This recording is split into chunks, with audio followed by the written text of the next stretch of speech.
Hello and welcome to S4's Social Security event. I'm Patrick Motherwell, co-founder of S4. I'd like to thank our speakers, Senator Jim DeMint, Representative Kolbe, David John, Max Pappas, Karen Lucas, and Jim Martin for being here today. I'd also like to thank our co-sponsors, 60 Plus, Accuracy in Academia, Americans for Prosperity, Freedom Works for our grandchildren, and the Independent Women's Forum. I can remember about a year ago when we had our first Big Hill event. It had just over 300 members at the time, and it was the first time any of us had ever done an event of that size. But we were held together by a common mission, Social Security. S4 has come a long way since last summer. We've had panel discussions, debates, rallies. We even sent our activism director, Evan, to the beach in an ostrich costume to recruit members. All the while, our organization has become stronger. We found more and more excited and motivated people to help, and our membership has expanded to over 3,600 members in 208 chapters across the country. The fact that so many of you are here today just shows that young people out there want reform. We're going to keep pushing our representatives until they can join today's meeting and say it's time to step up and make a difference to fix Social Security, not just for today's retirees, but for all generations. Thanks so much, and don't stop by our after party at 6 p.m. at 1700 Pennsylvania Avenue. Our first speaker is Senator Jim DeMint. Senator DeMint comes from South Carolina and was first elected to the House of Representatives in 1898. After serving 3 terms in the House, he was elected to the Senate in 2004. Senator DeMint has been a champion of Social Security reform in the U.S. Senate, and he has demonstrated his unwavering commitment to personal retirement accounts by sponsoring legislation, advocating reform, and keeping this issue at the forefront. At S4, we call him a rock star for reform, and it gives me great pleasure to introduce U.S. Senator DeMint.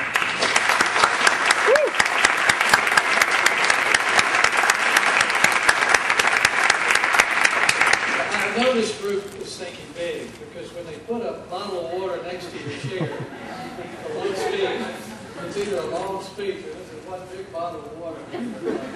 It's great to see all you warriors, troops for a big issue come to D.C., and I hope you leave here challenged that you can actually make a difference. I think it's a great thing at a young age to really believe you can make a difference.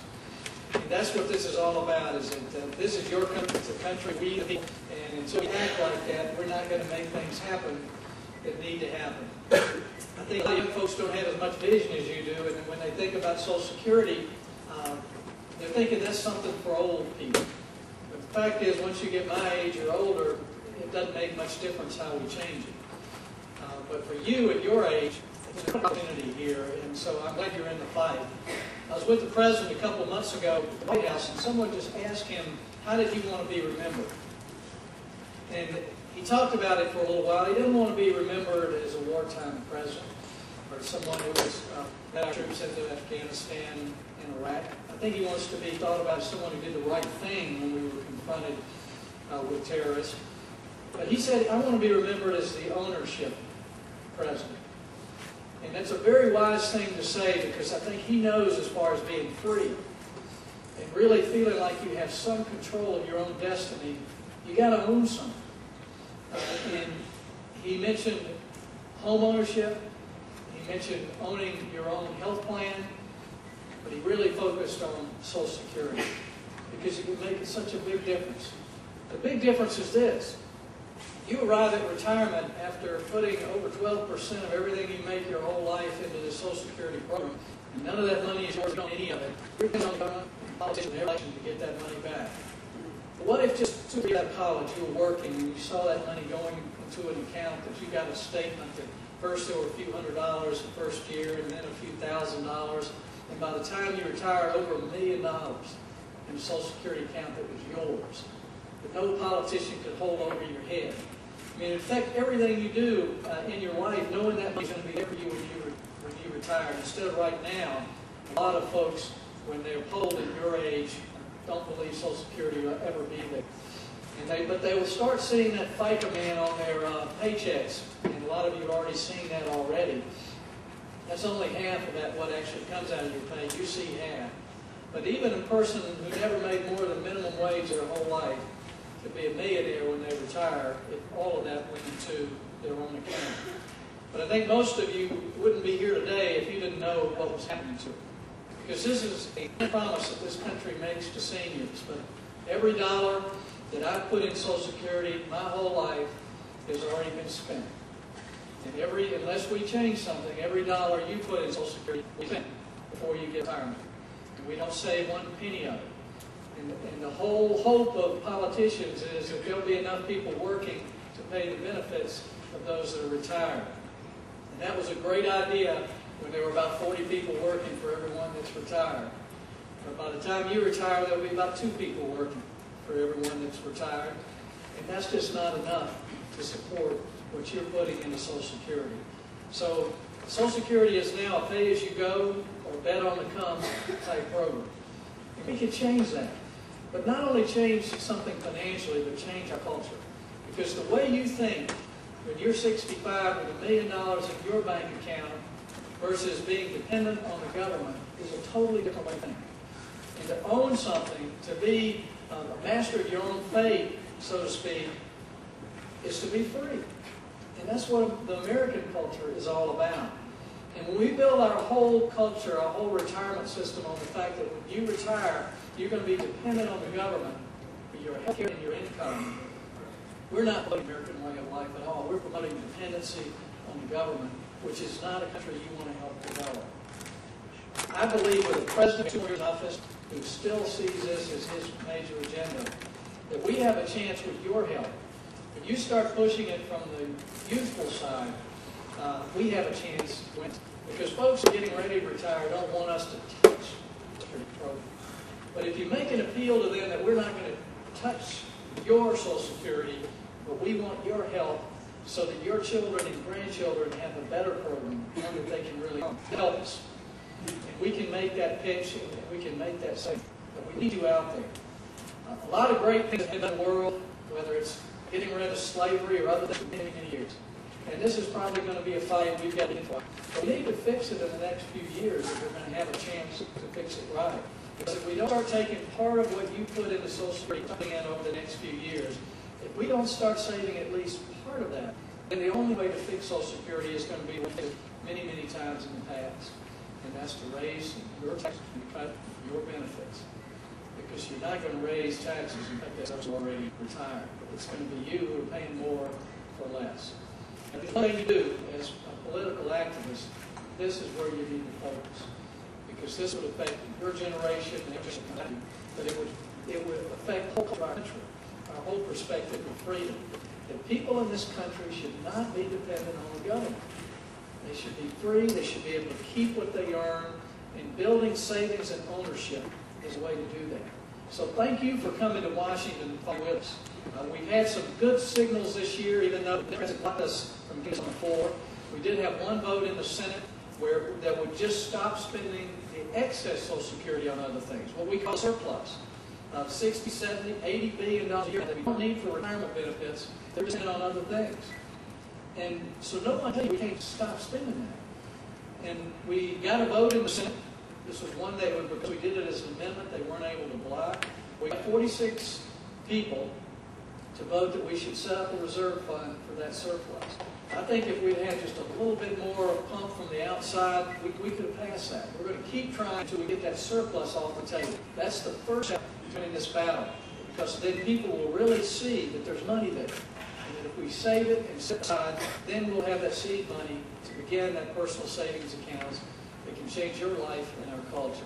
So again, as I started, thanks for being involved. Thanks for believing you can make a difference. Because if there's any group that can make a difference in this debate, it's you. New voters, new workers, folks who know that they're really getting ripped off if they stay in this program as long as I have. So thanks for coming to Washington, and I look forward to continuing this fight with you, and we're going to win it over the next few years.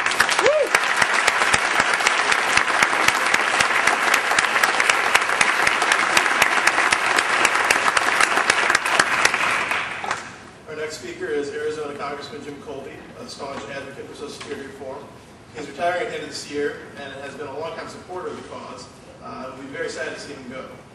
In 2002, he pushed for Congress to acknowledge the long-term problem and options that we must look at to save Social Security.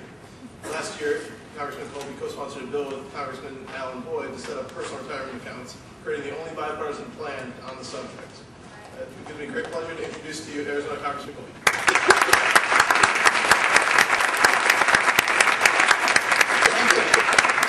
Well, thanks a lot. It's great to be here. You got the real experts sitting over here, and they're patiently waiting to tell you like it really is here. So I'm going to make my comments short. I don't know whether we have any time for a question or two. I'd rather do that. You know, Jim DeMint and I are good friends. We don't have the exact same proposal for solving the problem, but we basically agree on the basic issue, and that is that we need to do something about this problem. Now, he's a current sitting senator and is going to be running for re-election. I'm retiring at the end of this year, so I can tell you like it really is and not worry about pulling any punches. Folks, the current Social Security system that we have for young people like you is a big Ponzi scheme. It's not going to be there to give you Social Security when you get ready to retire, unless we do something about it. And that means either cutting the benefits or raising the taxes. Two really great alternatives, isn't it? That you get to pay more into a system in order to get less out, or you get less out and keep paying a lot of money into. We need to do something about Social Security. The problem is, well, I'm sure it's already been explained to you. You've heard it from others. You'll continue hearing it, but it probably doesn't hurt just to have it repeated. The problem is simple. We're living too long. People are living longer. That's good news, obviously. People are living longer. They're living longer and healthier lives. They're working somewhat longer, but they're living a lot longer. And at the other end, people like you, when you get through college and you get married, you're starting your families later.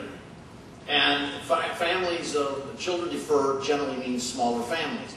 And that means fewer people in the workforce paying the Social Security tax to support the larger number of people who are retired. And that's a scheme which obviously leads to a problem down the road. It's pretty obvious what the kind of problem is that we've got. We don't have enough taxes coming in to pay the Social Security benefits that are being promised to people. And just keep in mind that Social Security is not, despite all the things that we use, words and phrases that we use to support it when it was invented, Social Security is not an insurance plan. It's not an investment on your behalf. It's a tax that's collected from working people today to pay benefits to people who retire today. The contract is a social contract. That, as Jim DeMint said, when you get ready to retire, there will be somebody there to pay the taxes for you. But you're going to be paying, there won't be people there to pay the taxes for you when you get ready to retire. There just simply won't be enough people to pay those taxes. So somewhere, long before you get ready to retire, some massive change is going to have to take place in Social Security. Now, we often say the year is 2040. Well, that seems like a long ways away. It's 35, 34 years away from now. Not that long when you think back where we were 30, 40 years ago. It's not that far back in history. It's not that far forward. But that isn't the key date. The key is something much, much closer now, about 10, 11 years now. And that's when Social Security starts having less benefits or less taxes coming in than are necessary to pay the taxes each month. And that's when they have to start cashing in all this paper, this IOUs that they've got out there, that they've been saving up with the additional taxes that have been coming in all these years, and they've been turning around and loaning it from this side of the government, Social Security side, over here to this side of the government, the rest of the government, where we spend the money. Here they've been loaning over here, and suddenly they've got to say, we need that cash. So government or Treasury over here says, oops, we got to go out and borrow money to get the cash, pay the Social Security benefits over here. So the deficit, if you're worried a little bit about the deficit today, and you ought to be worried about the news that's coming down, that means it's going to go up in 6 years because the massive borrowing that's going to have to be done to pay Social Security benefits over here as we cash in those IOUs is going to lead to a tremendous increase in the deficit. So our real problem starts much sooner than waiting until Social Security literally has no more money, even on paper, to pay the benefits. Why is this issue such an important one for all of us? Two things that I want to leave you with. One is the social contract that's involved, that we make a promise to people we're going to pay these kinds of benefits. And we ought to be able to keep that promise for people that are your age as well. Now, don't worry about the fact that Social Security is going to change. We've changed it. Some people say, oh, you can't change Social Security. Baloney, we've changed Social Security some 35 times since more than that, actually, with changes in the tax rates, with changes in the benefits, with adding disability in, with adding this, that, or the other thing, taking this out, adding more tax. We've changed it a lot through the course of the years that it's been in place. So we can change Social Security. But if we're going to, the only prospect is that your prospect, for you, it's going to be more taxes now and less benefits later to a system that's already a negative rate of return. It's a negative rate of return for you as a young person starting out working today. That is, you're going to get less back in benefits than you pay into it. Now, that's a great retirement system. pay in $1,000, you get $900 back when you get ready to retire for it. That's essentially what you've got, a negative rate of return on the Social Security system that you're paying into now. If that's the only promise that we can give you, that's bad. And that's why doing something about it means creating a personal retirement account. A personal retirement account where a portion of taxes, yes, we're going to continue to pay grandmas and your folks' Social Security benefits, but a portion of the taxes you pay ought to be able to go into some account that earns something for you. It's invested for you. 401k. Everybody in the federal government, including myself, has a 401k. We allow it for all federal employees. We expanded it to include all the military now. You take a little bit out of your paycheck. The government matches it with some money. It goes into an account. You decide how you want to invest it. And you can actually see it grow through the years. And it does grow. I don't care what you say about the stock market, or unless you believe this country's on a long-term downtrend, you're going to make money from investing. And if you're a little bit leery about investing in equities, okay, invest in bonds. Less return, but a little less risk. And if you want absolutely no risk, go ahead and put it in treasury bills, government instruments, a lot less return, but still better than what you're getting now with your Social Security tax, which is an almost 0%, which will be a negative rate of return for you. So you'd be better off in any of those instances if you had something to put some of that money in. Then you can say, well, I'm still paying all these taxes, but at least part of this money is actually getting saved for me. And the second point that I want to leave, the thought that I want to leave with you is kind of the broader one, and that's about these entitlement programs. You know, you come to Washington, you think Congress is making all these decisions about how our budget, how we're going to spend our budget, how we're going to spend the money, the taxpayers' money. Wrong. We don't.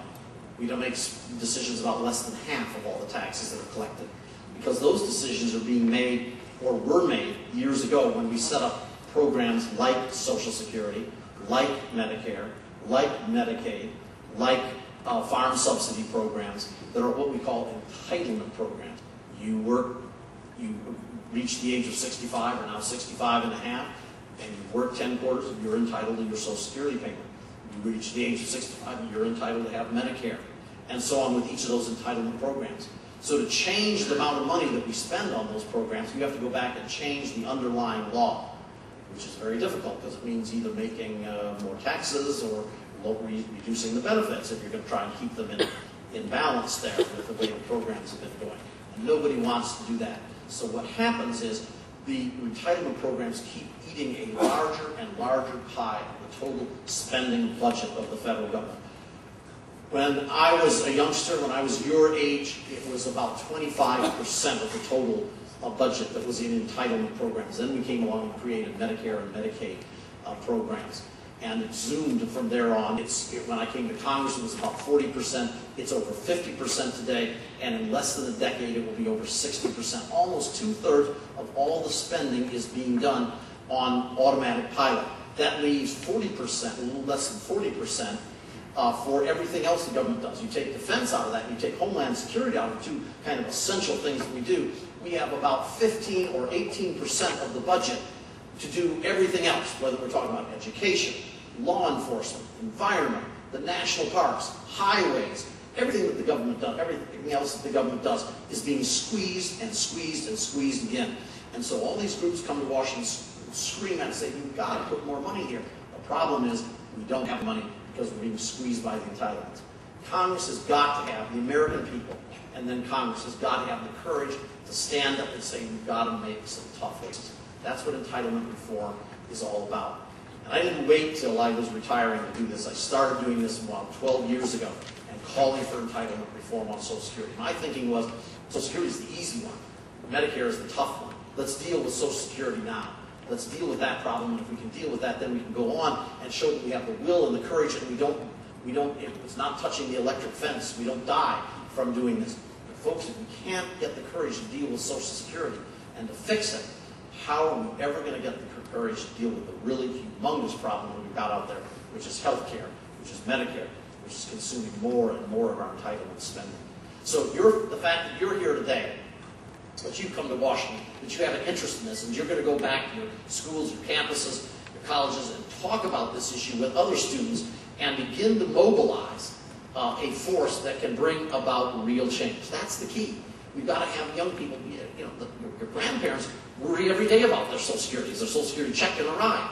on the first of the month. They're very concerned about that. This is way in the distance for you, but it's not so far in the distance because you're paying taxes on it every day, and you're going to be starting families, and you're going to be worried about having enough money for your families and to pay for their education. These are very real things for you to do today, these issues for you to deal with now. And you need to get mobilized. You need to make sure that we have a concern. And there are a lot of different ways we can go about this, but you need to say to legislators, to members of Congress, senators, and representatives, I expect you, I elect you to go back there, to have the courage to deal with some of these things. And I promise you, this is what you should be saying to them, I promise you, if you have the courage to deal with that I will support you. I may not agree exactly with what you've done, but if you have the courage to stand up and do something about it, I will stand there with you. That's what members of Congress need to hear. They need to hear those kinds of words from constituents to know that we can have the courage to deal with this problem. Your being here is extraordinarily important, and I appreciate the fact that you've taken the time from your summer schedules to be here, whatever you're doing, whether you're working here as an intern this summer, whether you're coming from outside the city. I appreciate the fact that you're taking the time to come here and to understand this issue, because you are going to make the difference. This is going to determine whether the United States is fiscally solvent and survive fiscally in the future, whether we have the courage to deal with these issues. So thank you very much, and I look forward to having a chance to work with you on this issue.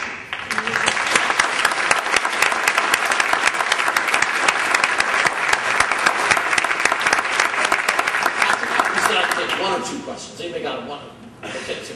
If we've got anybody got a question they want to ask, and I can say everything so perfectly that it was there. I saw somebody way in the back, and you were pointing at somebody. Okay, in the back. Yes, sir. Yeah, when you talk about the personal funds, I believe the Social Security program started this way to ensure that people, when they were older, could afford to retire, even if they couldn't afford to save money over the course of their lifetime, back in like the Great Depression and stuff like that. If you're depositing into your own fund, what are we going to do to make sure that people who earn stuff like minimum wage, which is barely enough to live on, can retire if they haven't been able to save that much money over their life? Like, not everybody can have a Social Security fund that they built up to millions of dollars over their working life. Well, two things. One, we're not charging you any more because you're going to be paying the same amount of Social Security tax. Our plan does have a reduction in benefits because we're going to carve out a piece of that tax that you're paying, 12.4% taxes you're paying for retirement now, and we're going to put it into an account. We have a special program for low-income people that get less, that the government matches it at an even higher rate. So there's a very special thing so that everybody will have something in there.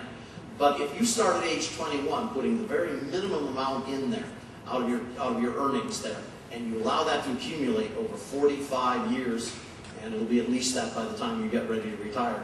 If you allow that to accumulate over that time, it's going to be a very large amount of money. So we do recognize the fact that some people have a lot less money they can put into this 401k.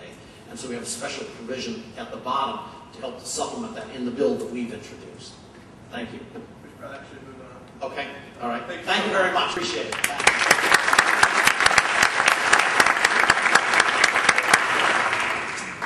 Our next speaker is David John. David John is at the Heritage Foundation and is Heritage's leading expert on Social Security reform, having written, lectured, and testified about the issue extensively. In 2001, he provided detailed analysis on the structure and regulation of personal retirement accounts to the President's Commission to Strengthen Social Security. It's my pleasure to introduce to you my friend David John.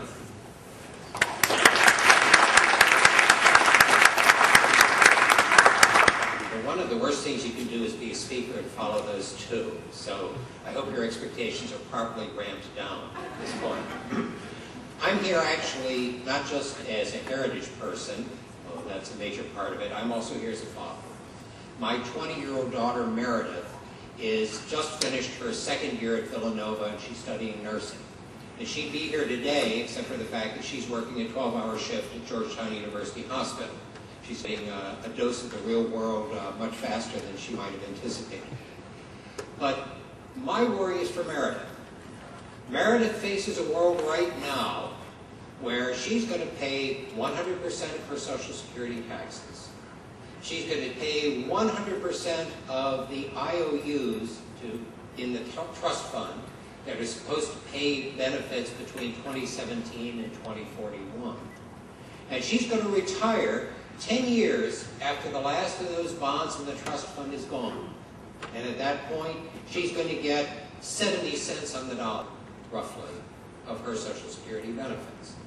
Now, that really wasn't the way I intended for my daughter to inherit a new world. I had hoped that we do better and not worse. We have done worse. In 2040, you can figure out how old you are, you're going to be at that point. In 2040, you're going to have all of your payroll taxes, which are in your payroll under FICA, that are going to go to Social Security and Medicare. Of all your income taxes you pay that year, 15 cents are going to go to pay my Social Security benefits. Thank you. It's about all you're going to get for it, but that's 50 cents is going to go to pay health care, which means that all the programs for your kids, including defense, schools, environment, highways, etc., are going to be paid from 35 cents on the dollar, as if we do nothing. Now, we can put in Social Security accounts. Social Security accounts are simple and easy to operate. Most normal people don't have MBAs in finance. Most normal people, when they look at investments, at least have a short period of time where they panic. I do, and I've got an MBA in finance. So how are you going to fix these accounts? How are you going to invest them? We're going to set them up so that the best decision you make is not to make a decision. You'll have an account unless you say no. If you don't want an account, you don't have to have one. The amount that goes into your Social Security account will be set. You don't have to decide that. And unless you choose another investment, and frankly you're better off if you don't, your money is going to go into something called a lifespan account or lifestyle account. They're basically the same thing. And that's the automatic transmission of the financial world, where rather than having to set out, all right, now I want 4.25% to go in such and such an account, or try to pick out a stock, which is a loser's game over the long run. It's going to be set as a mix of funds. When you're younger, most of your money is going to go into stocks. You're not going to be retiring for a time. By the time you get older, most of your money is going to be in bonds and other types of fixed investments. What that means is that you'll have had the growth opportunity, but you won't have the risk. So if the stock market goes to hell in a handbasket 2 years before you retire, you can read that in the newspaper and go, but it's not going to affect your retirement because most of your money will be out of stocks at that point. You don't have to be a financial genius. That means, in addition to everyone in this room, basically the people who are on assembly lines, the people who are sweeping floors, the people who are filling prescriptions, the people who have better things to do with their life than make investment decisions will be protected. That's a much better future for you. At that point, you will have a case where you're still going to pay 100% of your taxes. You'll still have a case where you're going to end up paying 100% of the IOUs in the Social Security Trust Fund. It's a lot of money. But you're going to end up with 100% of your benefits. You're going to end up with a much better opportunity. You're going to end up basically with the kind of retirement security that I'll have and that my grandparents had. That's a much better kind of a world. That's the kind of a world I want to leave to my daughter. But it's going to be up to you, because you're the ones who are going to be paying the bill. It's your money. It's your retirement future that's at stake. So it's up to you to make sure that it happens. Thank you.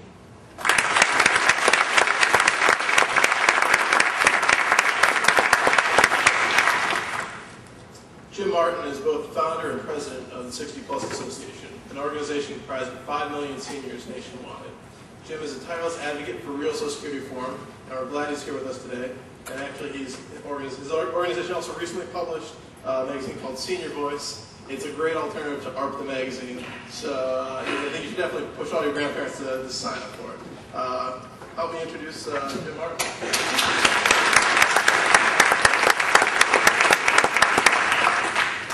Thanks a lot. Thanks for that introduction. I know a lot of you in this room, and I worked on Capitol Hill for a number of years. I came here in 1962 as a newspaper reporter when John F. Kennedy was in the White House. Neil Armstrong had not yet walked on the moon.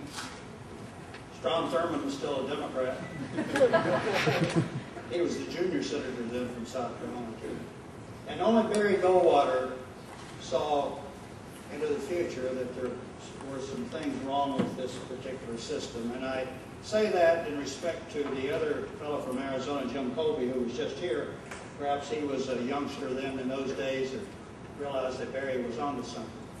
And don't get me wrong here. When Goldwater made a comment about Social Security, to give you a little bit of historical perspective on this, he didn't publish a white paper in the snows of New Hampshire running for president in 1964. He was asked about the system. And Barry was known sometimes to shoot from the hip, as certain other folks do in this town. But he just said, structurally, I see something wrong with the system down the road. Well, immediately, you won't remember this, folks, but I guarantee you your grandparents will. The ad on television, on black and white grainy TV, color still wasn't perfected in those days. The old television set showed a giant Social Security card, blow-up of it, with a pair of scissors cutting through it, with a voice ominously intoning that this would be the result if you voted for Barry Goldwater. Well, it was false then, it's false now. 44 years later, 42 years later, I guess, we still have it. One party, unfortunately, has played this card, scaring seniors into the voting booth for over 40 years. I came here, as I said, in '62 as a reporter. I covered that particular race, and I did cover the assassination of a great president, John F. Kennedy, a sad moment in our nation's history. So I've seen a lot of history come and go in this town. And I got to tell you, Social Security is going to be there for future seniors, but we got to fix it. And what Jim Kolbe said, what David John said, and what others are going to tell you about, it can be done. And I would hark to this. Under President Clinton, his Social Security Advisory Board back in the mid-90s, 1990s, they came up with a report, 13-member board, and it's not easy to do, obviously, or we wouldn't be having these forums. But his 13-member advisory board issued 3 reports, a 6-person report, a 5-person, and a 2-person. But one common thread ran throughout all 3 reports, and that was that we need to move toward, I like to call it a personalized system, privatized, if you will. That we need to go that route, even a majority of Democrats were acknowledging in the mid-1990s that has to be the route we go to save it for future seniors. And let me just mention this one thing, that we talk about the money paid in. When the system started, no, I wasn't around when it started back in 1935, but my favorite senior, my mom, my sainted mom, my favorite senior citizen, depends on her Social Security, her check. She worked until she was 84, 85 years old into her lifetime. And she depended on her check, but she said, son, we know it's there for us, but it's for those future generations. And I got to tell you, when I started the 60 Plus Association about almost 15 years ago, I had a young fellow working for me in his mid-20s. He kept coming up to me, Jim, we got to talk about Social Security. I'd say, Matt, get away from me, don't touch the third rail, can't go there. He would stick things in my briefcase at night, and I'd read about it. I said, you know, he's on to something here. My honorary chairman is an 85-year-old former congressman from Indiana, Roger Zion, the Honorable Roger Zion, who served 4 terms here in the 60s and 70s. And, you know, the problem is that we seniors were supposed to, as someone said, we conveniently died at about 65. That's no longer the case. I had the big 7-0 a few months ago, and I look forward to some more of those birthdays and those Social Security checks that I receive monthly. But we no longer conveniently die at about 65. That's the good news for us seniors. The bad news for you young folks, you have to pay for it. And instead of conveniently dying at that age, the system worked marvelously back then. That first recipient was a retired school teacher from Vermont named Ida Mae Fuller, who, her very first check, this was probably a harbinger of things to come. Her very first check was about $22.50, David, you probably know for sure. That was more than she paid into the whole system when she started. It was a 2% tax on $3,000. That's $60 a year. That's a $5 bill. I started to say a sawbuck. A sawbuck is $10, an old-fashioned word. Half a sawbuck. Now it's 12.4% on $94,200, almost $1,000 a month. It's still not working. Aren't those 30 or 40 workers paying in? And we seniors are no longer dying at about 65. As my chairman mentioned, Roger Zion said, he likes to say at age 85, he says, I've been statistically dead now for about 20 years. The fact is, Roger is still alive and in good health up in Indiana, and he's gotten more out of the system than what he paid in. But it's the future generations that's not going to be there. And the Medicare that Jim Kolbe mentioned, Congressman Kolbe, I worked on Capitol Hill then on the House side for a member of Congress from Florida. I was chief of staff to a future senator from Florida named Ed Gurney when Medicare passed in 1965. And while some say that Republicans oppose these, that's nonsense. Both sides have to come together when they have good ideas and work through. My boss voted for it. He was a congressman from Florida. He's a Republican. So he voted for it here.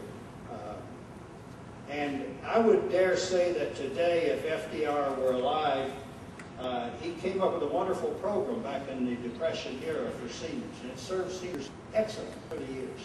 But FDR, I believe, would now endorse some ideas that are being put forward, not just by Republicans, but by Daniel Patrick Moynihan, a liberal Democrat from New York.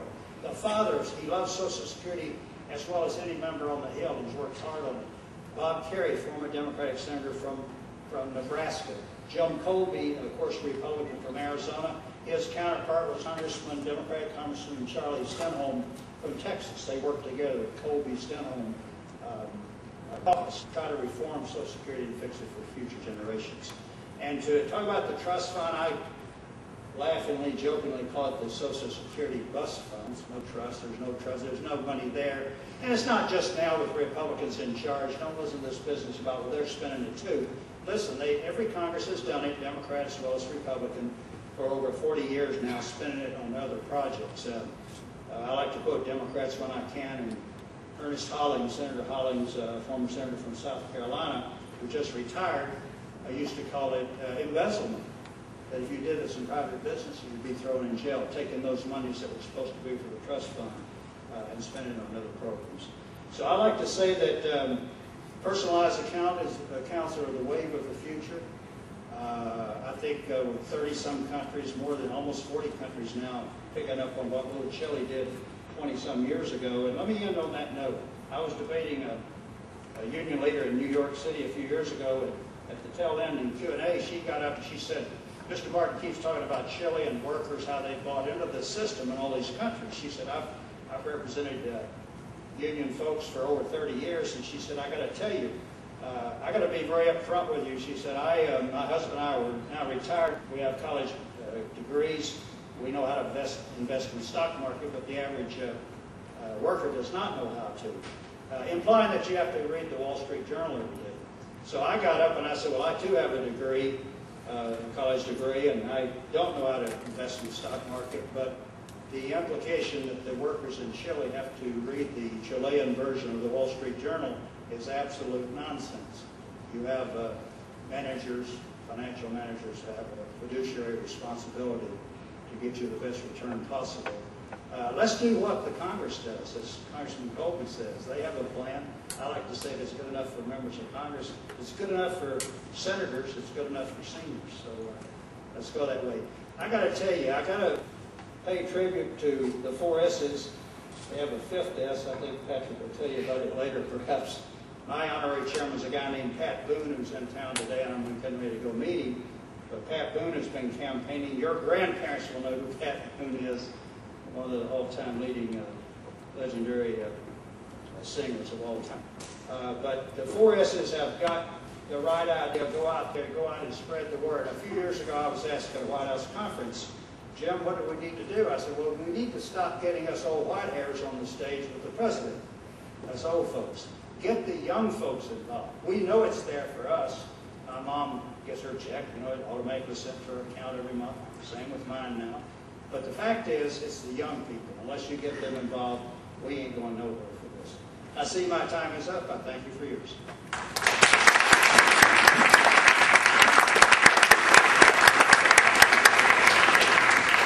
Well, I bet that has something to do with the screw logo that we came up with. I'll just leave it at that. Our next speaker is Max Pappas. Max is the policy director at FreedomWorks. He's a top policy expert on the issue of Social Security and is often a guest on many nationally syndicated radio programs. And he's also discussed public policy issues on both CNN and PBS. Join me in welcoming Max Pappas.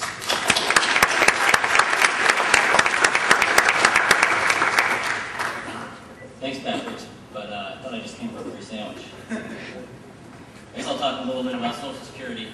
I actually came to speak about Social Security because I think this is the biggest issue that we have facing the country right now as far as domestic policy.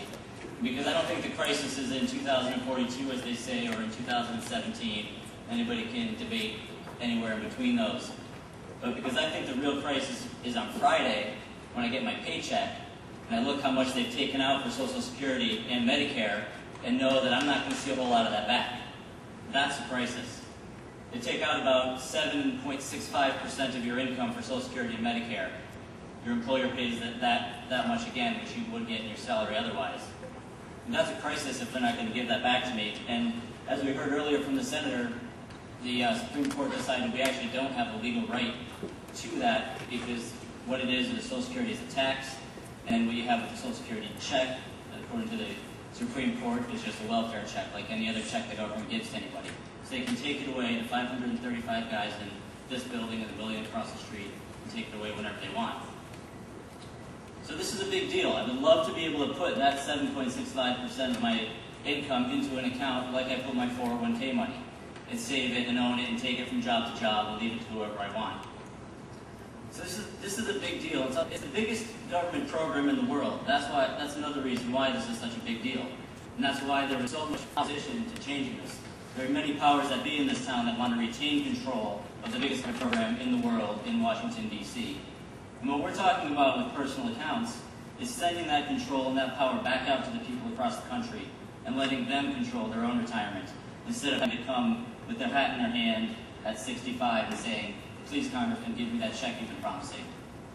They can say, "Congressman, you can go to Washington and do what you want to do, but I've got my money in the bank because I've worked all my life and saved that money that you have been taking up until now." So I guess that, since it's late, I'll sum this up with three basic quotes and a little bit of discussion on each one of those. Because this is such a big idea, the transformation of the biggest government program in the world into the biggest ownership and wealth-creating system in the history of mankind, I'm going to turn to three big thinkers instead of trying to rely on my own feeble intellect to convey this message. Those are Thomas Jefferson, Adam Smith, and Winston Churchill. Thomas Jefferson said that all from once set in motion will roll around the world. Considering the state when he said that, look around, will take a long way in terms of political freedom and all sorts of other great freedoms. And what I see Social Security is the opportunity to set all of freedom based on ownership, freedom from relying on the government in your retirement on America.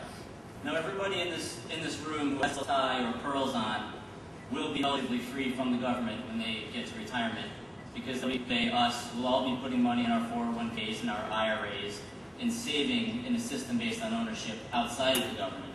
But a lot of people can't afford to put that extra money into us.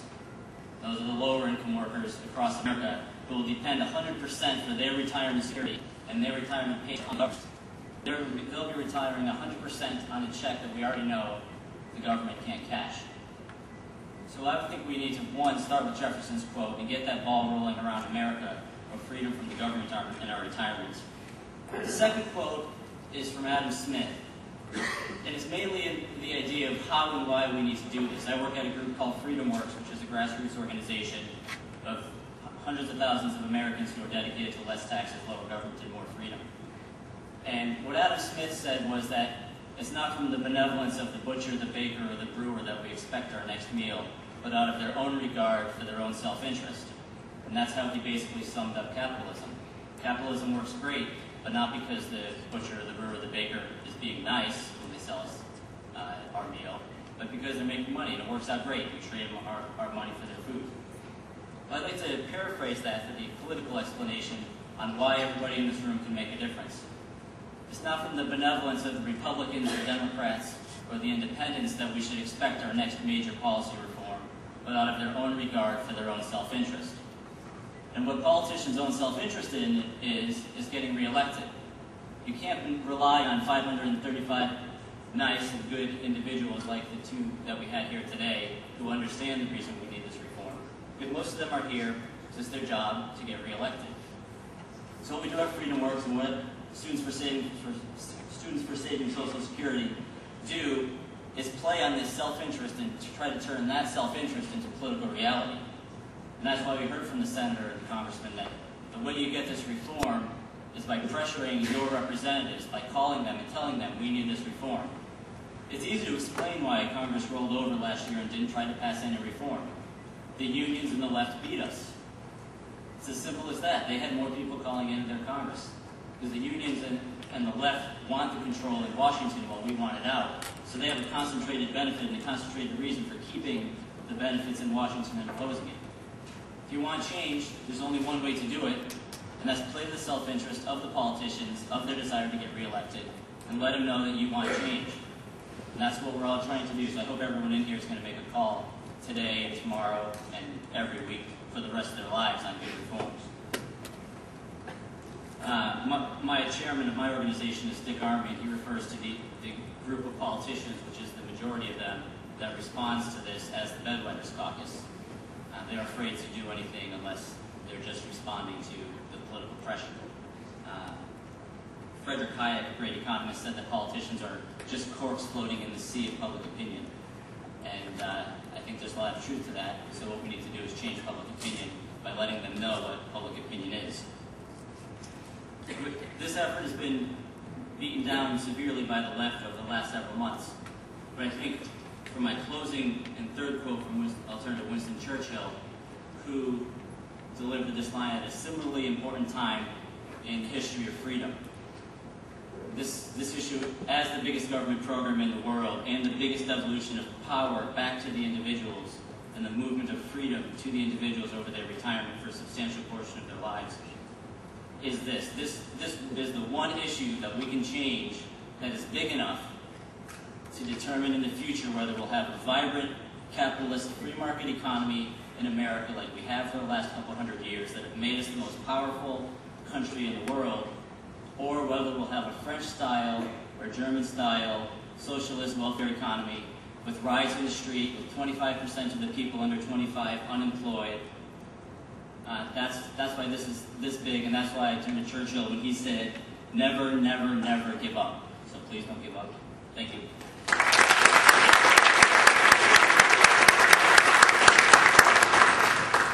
We just have one more speaker, if you can stick around, hopefully for 5 minutes. Our last speaker is Carrie Lucas. She's the Vice President for Policy and Economics at the Independent Women's Forum and a Senior Fellow at the Goldwater Institute. She's also the author of Politically Incorrect Women, Sex, and Feminism, the International View Online. Prior to her work at IWF, she worked at the Cato Institute and the Project on Social Security Choice. Join me in welcoming Carrie Lucas.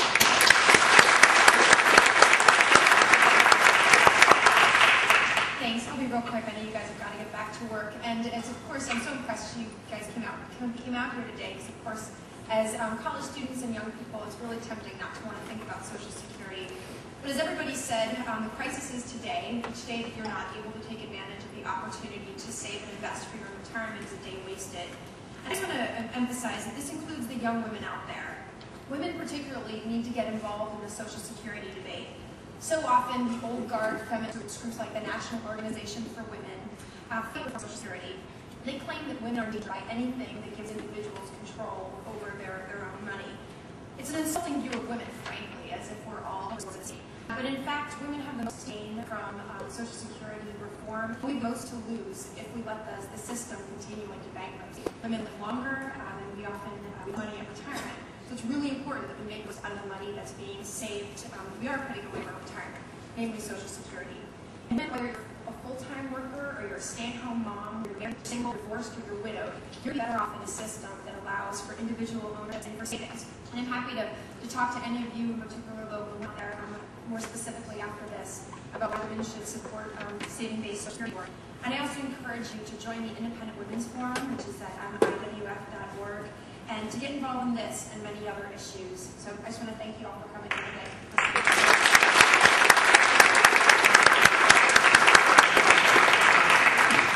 Thank all our speakers for coming out today. It was a really great group.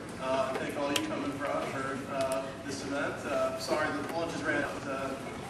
We are just students for saving Social Security and not a lot of money. So anyways, thanks for coming.